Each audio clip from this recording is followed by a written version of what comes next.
সে প্রথমে আপনাকে বিশ্বাস করবে। আপনি ৭১-এর ব্যাপারে আপনার পয়েন্টে আসতেছি, আপনি ৭১ ধরেন ৭১ পরে জন্ম, আমি ৭১-এর ব্যাপারে কোনো ইমোশন নাই, আমার কোনো ইমোশন নাই, আমি বাঙালি জাতীয়তাবাদ, রবীন্দ্রনাথ, অসাম্প্রদায়িকতা কোনো কিছু পছন্দ করি না। আপনি আমার মাইরা ফেলবেন? আচ্ছা, এটা হচ্ছে আপনি মাইরা ফেলবেন আমাকে বাংলাদেশে? এটা আপনার প্রশ্ন। কিন্তু তা না, তারা ৭১-এর ব্যাপারে একটা মৌলবাদী জঙ্গি পজিশন নিবেই, এবং তারা কোনোদিন ৭১-এর যে ভারতীয় বয়ান সেটার বিরুদ্ধে প্রতিবাদ করছে।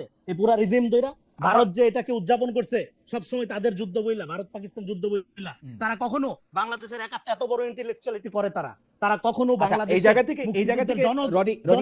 থেকে আমি মেঘমলালকে জানতে চাই, খুবই ইন্টারেস্টিং একটা জায়গায় আসছে কথা আমরা বলতেছি, একটা উইয়ারদের কথা একটা বলতেছি আমরা, বামপন্থীদের তাদের রাজনৈতিক যেটা হচ্ছে কোয়েস্ট, সেইটা নিয়ে তারা যে যারা তাদেরকে আদার মনে করতেছে বা যাদেরকে তারা আদার করতেছে বলে আমরা মনে করতেছি, ওদের কাছে তো পৌঁছাইতেই পারতেছে না।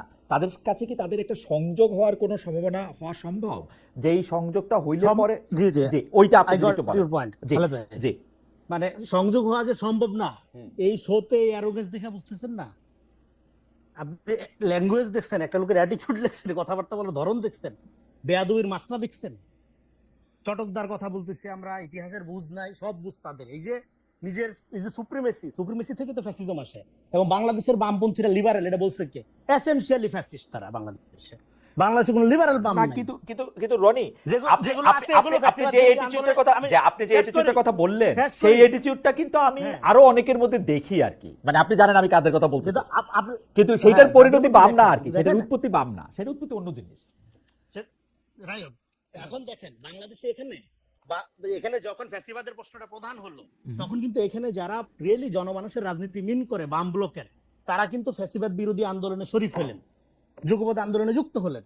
হ্যাঁ, এর বাইরে যারা রয়ে গেল বিপুল অংশ, যারা নিজেদেরকে সহি বা মূলধারার বাম মনে করে, তারা কিন্তু এসেনশিয়ালি ফ্যাসিবাদকে শক্তি যোগাইছে। আরেকটা হলো যে দেখেন, এখানে আমি দুইটা জায়গায় একটু আলাপ করি, সেটা হলো আওয়ামী লীগের এই 12-13 সালে কি করছে না করছে, এবং তার সাথে পরে বামরা যুক্ত হয়ে আওয়ামী লীগকে ফ্যাসিস্ট করে তুলছে। এই ধরনের স্টুপিড আইডিয়ার কথা আমি তো বলি নাই একবারও। বাকশাল মনে নাই আপনাদের? বাকশালের মধ্য দিয়ে কি করা হয়েছিল? বাকশালের মধ্য দিয়ে এখানে বামপন্থীরা মনে করছিল যে সমাজতন্ত্র কায়েম করে ফেলবে শেখ মুজিবুর রহমান, ফলে একটা সুবর্ণ সুযোগ, বাকশালে ঝাঁপায় পড়ে সবচেয়ে সমর্থন যোগাইছে কারা? বামপন্থীরা। এবং বাকশালের কি পরিণতি হয়েছে এটা আমরা সবাই জানি। তারপরে একটা অংশ, বামপন্থীদের একটা অংশ যুগপৎ আন্দোলনে শরীক হওয়ার বাইরে যে অংশটা রয়ে গেল, তার এসেনশিয়ালি আওয়ামী ফ্যাসিবাদকে শক্তিশালী করছে এবং শক্তি যোগাইছে নানাভাবে। এটা গেল একটা জায়গা। 2 নাম্বার হইল 96 সালে, এই যে দেখেন, এই যে মেঘ যেটা বললো, তার শিশু মন, তার কচি মনে এই আশঙ্কা জায়গা ছিল যে আওয়ামী লীগ মনে হয় আবারও জামাতের সাথে আঘাত করতেছে। তার মানে 96 সালে যখন আওয়ামী লীগ জামাত যুগপৎ ভাবে আন্দোলন করলো, তখন তো আওয়ামী লীগের এক কোলে বামপন্থীরা ছিল, আরেক কোলে জামাত ছিল, সব নিয়েই তো আগাইছে আওয়ামী লীগ।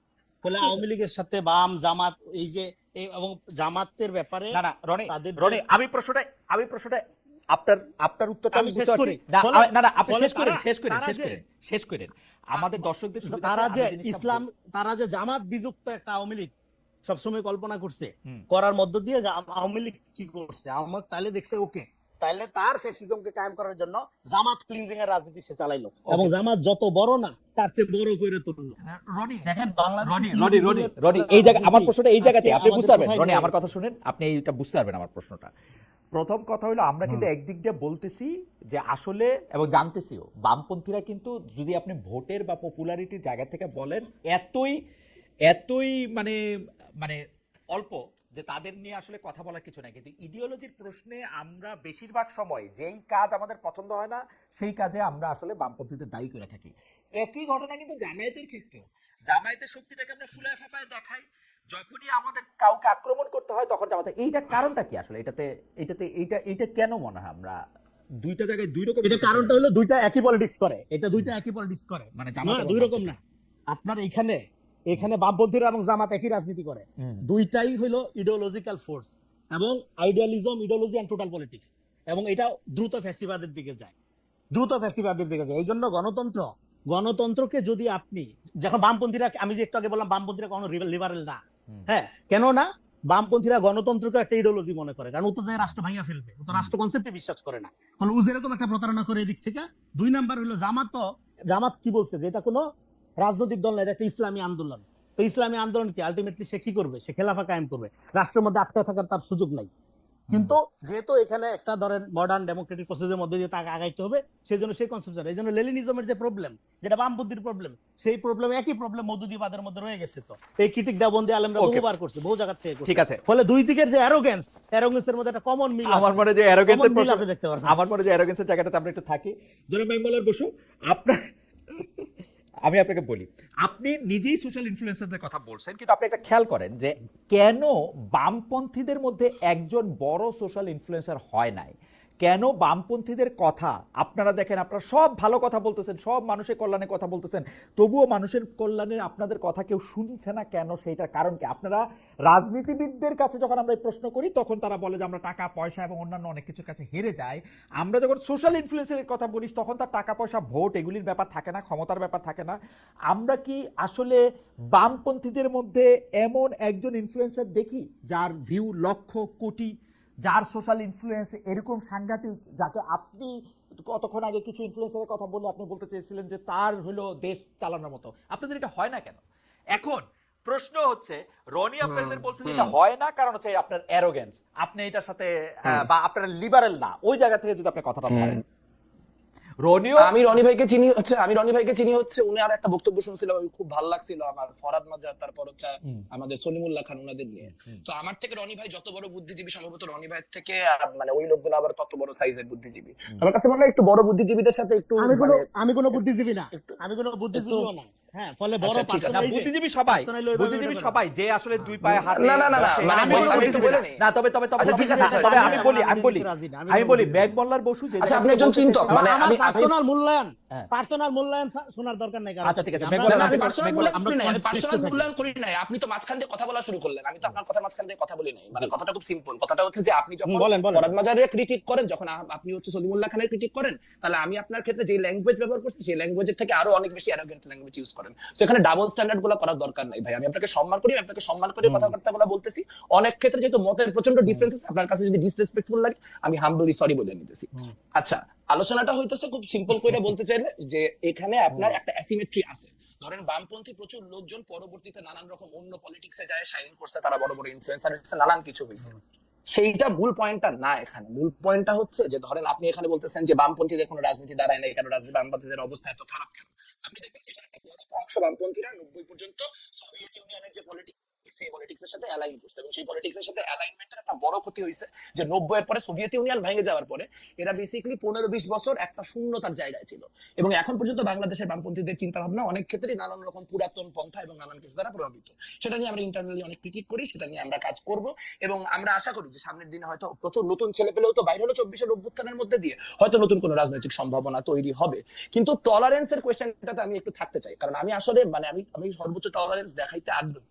কিন্তু আমি বুঝতে চাই যে ধরেন ফাতিমা রাসূল ইনসিডেন্ট নিয়ে এই টলারেন্স কি আসলে আপনি ধরেন আমাদের সোকল্ড মধ্যপন্থীরা দেখাইতে পারবে কিনা, বা এই একই ধরনের আপনি যখন আজকে মানে কাদিয়ানের ইস্যু উঠতেছে, আজকে যখন আপনার ভাস্কর্যের ইস্যু উঠতেছে, আজকে যখন আপনার বগুড়াতে জাতীয় সঙ্গীত গাওয়ার জন্য জামাতের নেতারা হামলা করতেছে দেখতে পাইতেছি, তখন আসলে টলারেন্সের কোয়েশ্চেনটা বারবার করে লিবারেলদের দিকে ছুড়ে দেওয়া বা টলারেন্স লিবারেলদের কারণে এই কথাটা বলাটা বোধহয় এই মুহূর্তের দ্বারাই খুব মানে কি বলবো ঠিক হচ্ছে না। মানে যারা আপনারা অনেকেই আছেন যারা এখানে ফাংশনাল স্টেট চান, যারা চান কোনো একটা মানে প্রবল পলিটিক্স এর দিকে জিনিসটা না যাতে।